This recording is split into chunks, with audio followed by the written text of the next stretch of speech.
सोमवार को पापुम पारे ज़िले में बड़ी संख्या में ईसाई, चाहे वे किसी भी संप्रदाय के हों, एकत्रित हुए और अरुणाचल प्रदेश धर्म की स्वतंत्रता अधिनियम APFRA 1978 को निरस्त करने की अपनी मांग पर जोर देने के लिए भूख हड़ताल, प्रार्थना और उपवास कार्यक्रम में भाग लिया। 8 घंटे के उपवास की शुरुआत और आयोजन अरुणाचल क्रिश्चियन फोरम ACF द्वारा किया गया था। सोमवार को खारसांग के लोंगटोम आई और आई, पंचुन और इंजान के हज़ारों स्वदेशी निवासियों ने चांगलांग ज़िले में नामचिक पूर्व और पश्चिम कोयला खनन परियोजनाओं की चल रही नीलामी के खिलाफ विरोध रैली निकाली।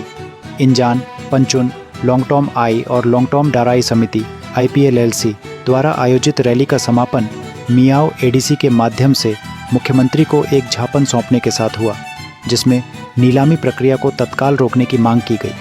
अरुणाचल स्वदेशी जनजाति मंच AITF ने सुझाव दिया है कि गैर एपीएसटी पिताओं और एपीएसटी माताओं के बच्चों से संबंधित मुद्दे से निपटने के लिए कानून के माध्यम से एक व्यापक नीति बनाई जाए, जिसमें प्रचुर और तीक्ष्ण कानूनी ताकत हो।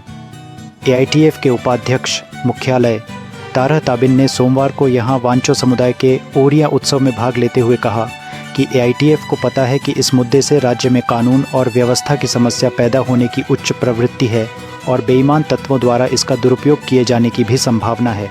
सोमवार को लोहित DC कार्यालय में जिला अरण समिति DCC की बैठक आयोजित की गई, जिसमें जिले के विभिन्न क्षेत्रों में आरण प्रवाह की समीक्षा और सुधार पर ध्यान केंद्रित किया गया। बैठक को संबोधित करते हुए DC केसांग नुगुरुप दामो ने कृषि, लघु उद्योग और ग्रामीण विकास जैसे क्षेत्रों को समय पर आरण वितरित करने की आवश्यकता पर जोर दिया। उन्होंने बैंकों और वित्तीय संस्थानों से पात्र लाभार्थियों को शीघ्र आरण वितरण सुनिश्चित करने के लिए अपनी प्रक्रियाओं को सुव्यवस्थित करने का आग्रह किया। उन्होंने ज़िले में नकद जमा अनुपात में सुधार के महत्व पर भी जोर दिया। राजीव गांधी विश्वविद्यालय RGU में यूनिफेस्ट का 22वां संस्करण सोमवार को एक भव्य समारोह के साथ शुरू हुआ, जो विविधता वाले विश्वविद्यालय थीम के तहत 3 दिवसीय उत्सव का शुभारंभ था। मुख्यमंत्री पेमा खांडू ने अपने मंत्रिपरिषद और मुख्य सचिव के साथ सोमवार को कुरुंग कुमे ज़िले में उपायुक्तों के सम्मेलन की परिणाम रिपोर्ट जारी की।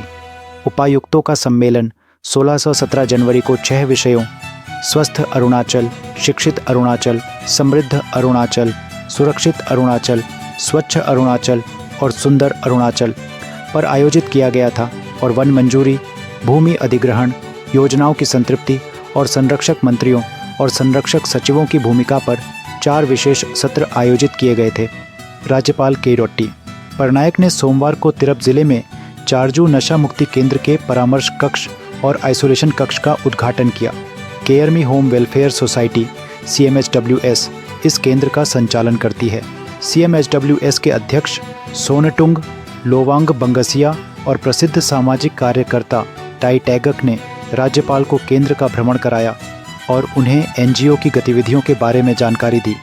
अरुणाचल प्रदेश के 31 पैरा एथलीटों, 2 फिजियोथेरेपिस्ट, 2 कोच, 4 एस्कॉर्ट्स और 5 अधिकारियों का एक दल रविवार को चेन्नई, तमिलनाडु के लिए रवाना हुआ, जहां वे 23वीं राष्ट्रीय पैरा एथलेटिक्स चैंपियनशिप में भाग लेंगे।